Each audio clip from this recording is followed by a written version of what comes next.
Pizza. Need I say more? We all love it, and today I'll show you how to make it. To make this dough, we'll use something called a biga, which is a stiff pre-ferment. So basically we're going to take part of the dough and we'll ferment it for 12 to 16 hours before we make the main dough. This will give it extra flavor and a much better texture as well, because pizza is mostly about the crust, not the toppings. So let's begin with the equipment that you'll need. Ideally you want to bake the pizza on a stone, but I'll use a cast iron pan. As always, we'll need a bowl to mix everything in, we'll need scales to weigh our ingredients, we'll need dough scraper, this is essential for bread baking, and a digital thermometer, because temperature is one of the main ingredients in bread. Now to move the pizza into my pan, I'll use something called a cartouche, which is basically just a round piece of parchment paper. To make this, you want to fold your parchment into a triangle and then measure from the center and cut the edge down to size. Make sure it's slightly larger than your pan for easy handling. Now for the pre-ferment ingredients, we'll need flour, water and yeast. Because we're making a small amount here, I need 0.2 of a gram of yeast. Now my scales only weigh in whole grams, so the solution to the problem would be weighing out 1 gram and dividing it into 5 equal parts. It does look quite suspicious as I'm doing this, but that's my only option here. Now for the main dough, you'll need more flour, water, yeast, salt, olive oil, and always have a little bowl of extra flour for dusting. So now we have our equipment and our ingredients, we can start. I know that the temperature in my kitchen is 22 degrees Celsius, so I'll make sure my water is the same temperature for the pre-ferment. We want to make the pre-ferment 12 to 16 hours ahead of time. A biga is a stiff pre-ferment, meaning that it's only 60% hydration, like a dry dough. To make it, add your yeast to your water, and then add the flour, and then give it a good mix. There's nothing specific about this method. All you need to remember is to make sure your water temperature is around 21 or 22 degrees Celsius. Mix until you don't see any more dry flour. You can also tip it out on your work surface and knead it a little bit. Once you've finished, make sure to take the temperature of the pre-ferment. This is just a precautionary measure so that you know how to act if it's too warm or too cold. This one's just about right. Now place it into a bowl and cover it and leave it. I left it overnight for 13 hours. You can see that it's ready when it starts collapsing back in on itself, because as it's fermenting it will rise, and once it reaches its peak it will collapse down again and degas. So the pre-ferment's ready, and now we can make our dough. Once again, get your water and make sure that the temperature is right. 22.5 degrees, just about perfect for me. Then you want to add your yeast, your salt and your pre-ferment and give it a good mix. At this point we only want to hydrate the yeast and dissolve any large salt flakes.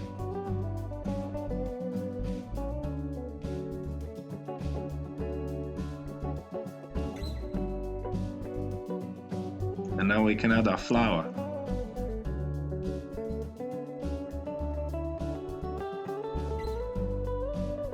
At this point you just want to hydrate the flour. Give it a good mix until you don't see any dry bits. Once you're happy with that, scrape down the sides, collect all your dough and tip it out on the table. I would suggest using wet hands and also brushing your table with water a little bit to stop the dough from sticking. Unlike the starter, which was only 60% hydration, the dough itself is 68%, so it's quite a bit more wet.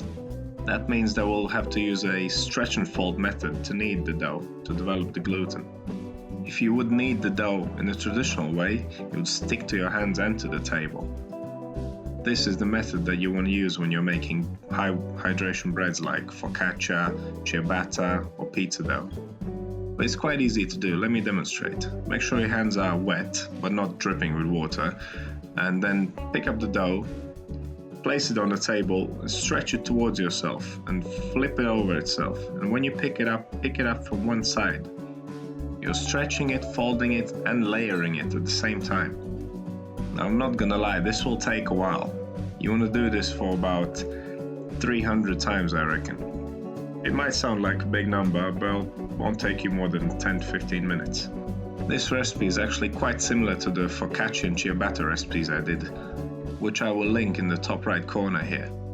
To make this process easier, you can also let the dough rest for 5 minutes at a time, and the gluten will develop itself a little bit as well. Now after we knead it for about 15 minutes, we can see that the dough has become nice and smooth and stretchy. There's good gluten development. Now we can add our last ingredient, the olive oil. Now we're adding the oil now because if we had added it earlier, it would prevent gluten formation.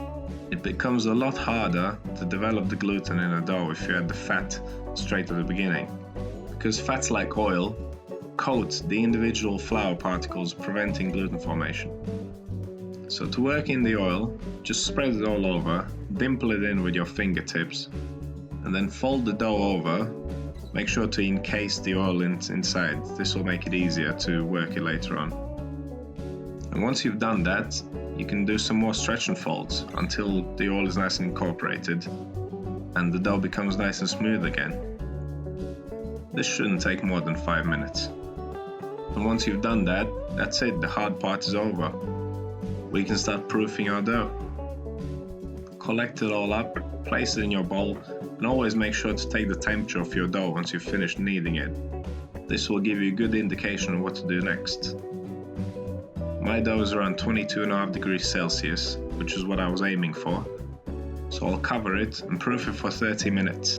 The total bulk fermentation time will be 1.5 hours, but every half an hour I'll give the dough a fold, just to increase the gluten structure and equalize the temperature. So after 30 minutes proofing, we can see it's puffing up nicely. We can give it its first fold. To fold this dough, make sure your hands are wet, lift it up in the center, loosen the front part and kind of fold it underneath itself. You want to do this a couple of times on each side.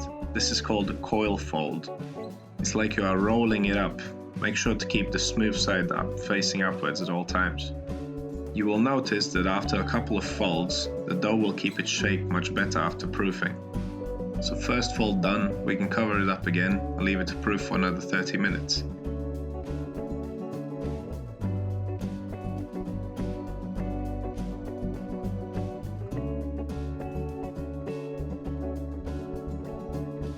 So the dough is coming along nicely. We can do a second fold, again using wet hands so the dough doesn't stick to them.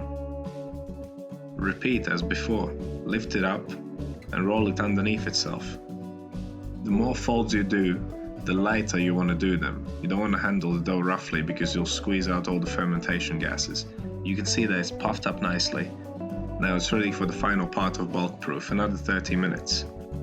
And at this point we can preheat our oven to 250 degrees Celsius, no fan, and also preheat your stone if you have one, but I'll be preheating my cast iron pan. We can see the dough is coming along nicely, super light and fluffy, full of air bubbles, a little bit wobbly, that's what we want to see. And now we can divide it into individual pizza balls. What you want to do is dust it generously with flour, because it is quite sticky still. And also dust your work surface. I like to sprinkle the flour around the edge of the dough. This will make it easier to release it with our dough scraper. So grab your scraper and going around the edge, release the dough from the bowl and tip it out upside down.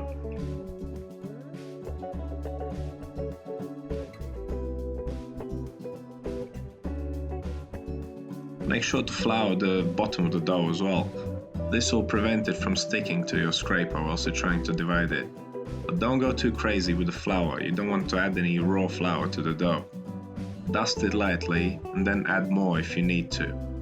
It's always easier to add a bit than to take off.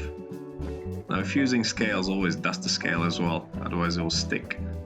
You can also eyeball these, but I weighed them out with the scales. This recipe makes 3 10-inch pizzas. You can also do 2 large ones if your baking vessel allows it. Once you've divided them, pre-shape them by keeping the smooth side down and folding in the corners over the middle, going around in a circle until you reach the point where you started. You don't want to shape them too tight because it will take longer for the gluten to relax before you can bake them. And also if shaped too tight, the top layer might break and then you'll get imperfections in your dough.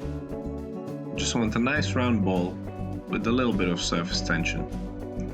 They'll take around 20-30 minutes to relax enough so you can stretch them before baking. Keep them on a floured surface and cover them up so they don't dry out. I'm using a plate in this case so I can move them around.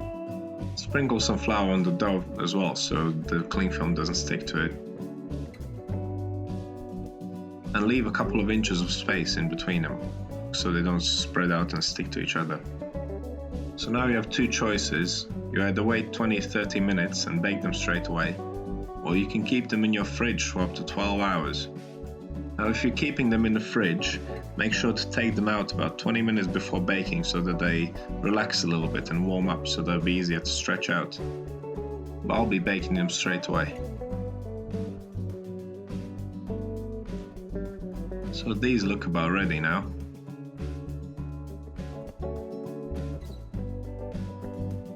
So to shape your pizza, you want to dust your table with flour, but don't do too much, because if you add too much flour, it may burn on the bottom. And whilst we are baking one pizza, we'll set the other two in the fridge so they don't overproof.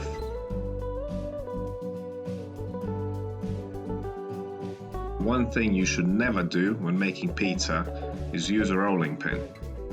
If you roll this out with a rolling pin, you will squeeze out all the gas and all the work you've put in will be for nothing. You'll end up with a flatbread basically, a crunchy pancake. You don't want that.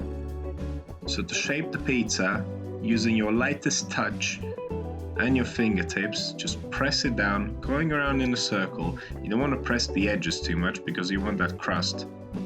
Keep your hands floured so they don't stick.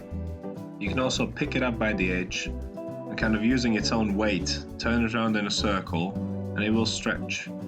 But if it still doesn't want to budge, you can leave it to sit for a couple of minutes because it might have not rested enough. Now if you're getting large air bubbles on the edges, you want to press them out, otherwise they'll burn as it's baking. Once you're happy with the size, get your parchment paper and place your dough on top of it. Now if you have a baking stone and a pizza peel, you don't have to worry about this step. You just put your pizza straight on the stone using the peel. But because I'm baking it in a cast iron skillet, I need some way of moving the pizza around. And if I put it on the skillet and then start topping it, then they will cook on the bottom and the top will be raw by the time I place it in the oven. Now this part is completely up to you. You can top your pizza with whatever you like. I'm gonna go with the classic margherita here. Tomato sauce, mozzarella and basil, and a little bit of oregano for good measure. And look at that, it's the colors of the Italian flag. Red, white and green. Now, all our work has led to this. Let's place it in the oven and bake it. No more than 8 minutes it took. And this is what we got.